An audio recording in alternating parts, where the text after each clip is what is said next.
amigos, welcome back to my channel, and if you are new, welcome to Moody Wonders channel. I am Moody, of course, and I really hope that you guys will be part of the family and subscribe. Don't forget to like, share, and comment. If you haven't watched previous videos, please do so and recommend the channel to the people that you know.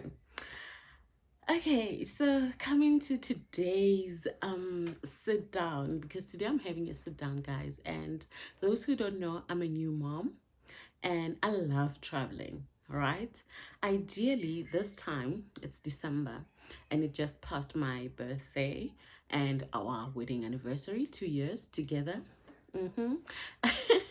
So ideally we wouldn't be in the country. All right, what we do is that once a year we like to leave the country, even if just to go to other African countries and explore. We do that, but this year we decided, you know what, we just had our little bambino, so we are just gonna try to figure this life thing out with this little human that we love so much, and yeah, just to take it easy. And honestly, some of the reasons is that we're still a bit like anxious about traveling with him, especially flights and all. But yeah, we've now navigated traveling like road trips and just vacationing just around home.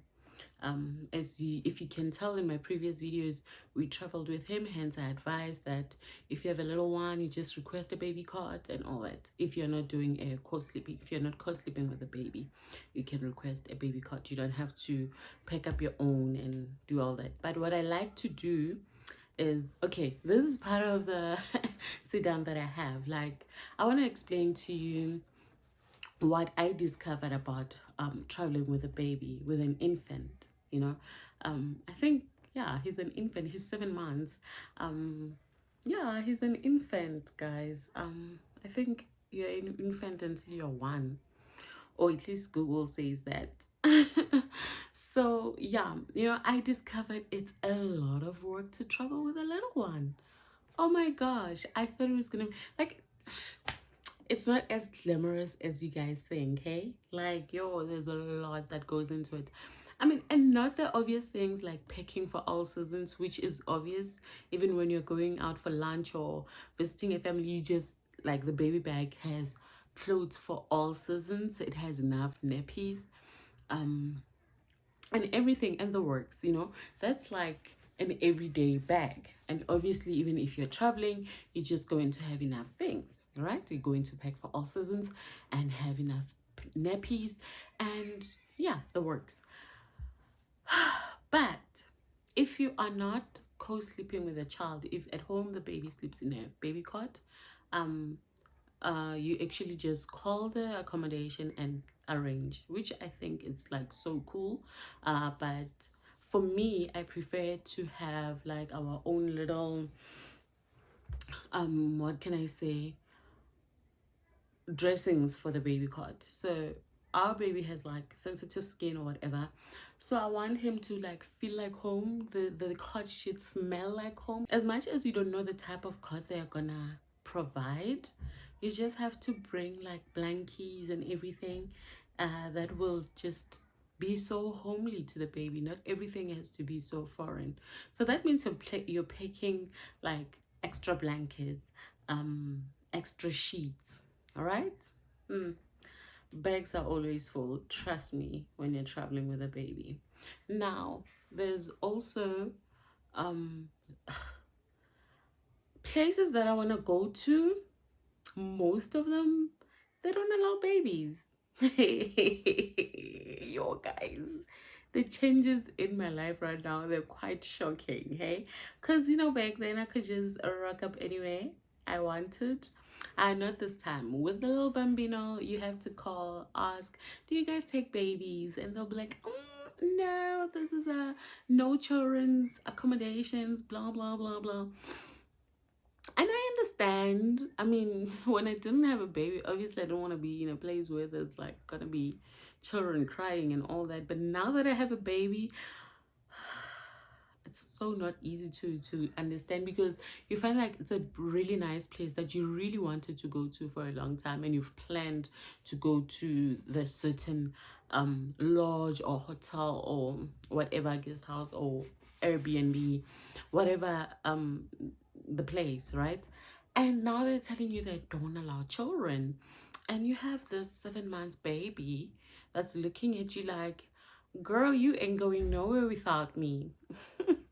Guys, yo, yeah, the revelations that I'm receiving, like this current chapter of my life. But I appreciate everything, you know. Back to traveling with a baby. You know, you make those arrangements, which are when you find like places that actually accommodate babies. They don't have a problem with accommodating a child, with like providing the baby cot and all that. You just need to arrange, and it's advised that you arrange before time. As you plan or as you book, just leave a little note that you are requesting a baby cot, and trust me, you will get it. They will respond, obviously. These are professional people. The bag is sorted with all the clothes and everything, the medication, like it's the works, the normal stuff. And then it comes to taking his own washing basin, because he doesn't bath in the same bath that we bath in. Yeah, there's a lot of bath and all that. But yeah, you have to take his own, you know, the one that he uses here at home. Or maybe you want to buy a new one on your way there, but you just have to get a new one. All right. Then you have to get like water, still water, 5 liter or whatever liters, depending on how many days you're gonna be there, because you don't know the area that you're going to, how the water's gonna treat him, especially with like bottle or like with food and everything, or even with water, because he drinks water now. Like, I prefer that you take your still water, or even if it's just water from home, from your own home, because that's the kind of water that he's used to. And the still water is just, it's purified water. And as much as you're gonna boil the water, I just don't trust these places. If a thing like a simple thing like water can mess me up as a grown-up, you don't want that happening to your child. Trust me, you don't want a baby, an infant, having diarrhea in a place that you guys are not used to, you know. So be safe, guys. Pack your water, whether it's still water, whether it's water from home, just pack it. Make sure that whatever your child intakes that needs water, it's that water, and you know, boiled water, obviously. So make sure you boil that one that you brought, not the one that's provided there, or not the one from the tap from whatever lodge or whatever hotel, whatever accommodation you're at, right? Be safe, right? Be safe than sorry. So you do that, and what else? And I want mummies to, like those who have children or those who travel with their children, to just, you know, give us some few pointers, hey? Because Mina, I'm getting shocked every time.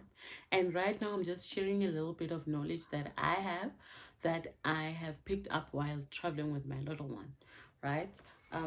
So yeah, own washing basin,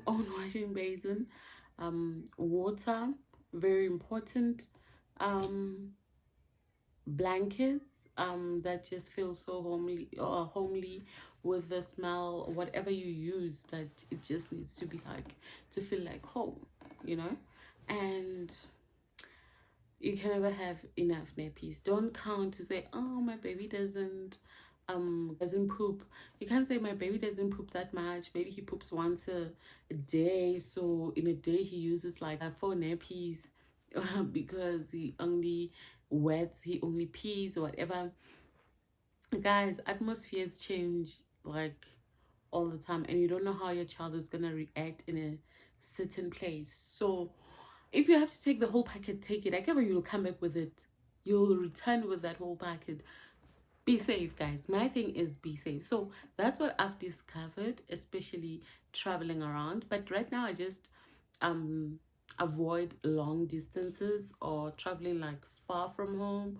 I'd rather travel like 2 hours I try to find states that are closer to home than having to drive long hours and like 6 hours drive and all that. I don't know. I just don't want to deal with a grumpy, tired baby, you know? But for me, that's also unavoidable because, you know, coming from Limpopo, especially that side of like Guyane, Malamale side, it's quite a stretch when you have to travel. And I must say, my baby's doing so well, but like we make sure to have like stops where we can stretch and all that. And he also just needs to rest from like from the car and everything. But yeah, guys, make sure that Lalela, you do everything you can to make the baby as comfortable as ever.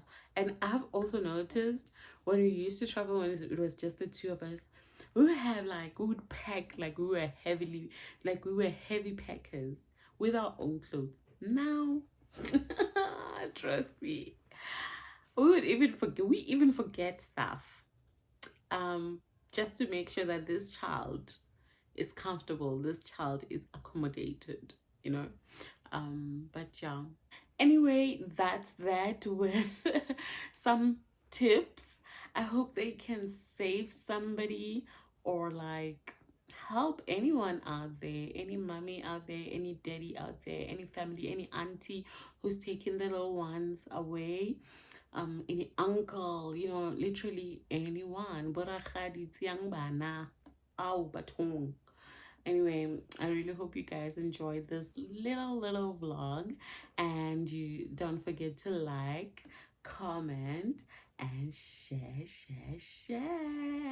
Don't forget to also subscribe and click the notification bell so that whenever I drop a little vlog or a video, you're the first to check it out. From me, Moody, adios guys, love you lots. Mwah. Bye.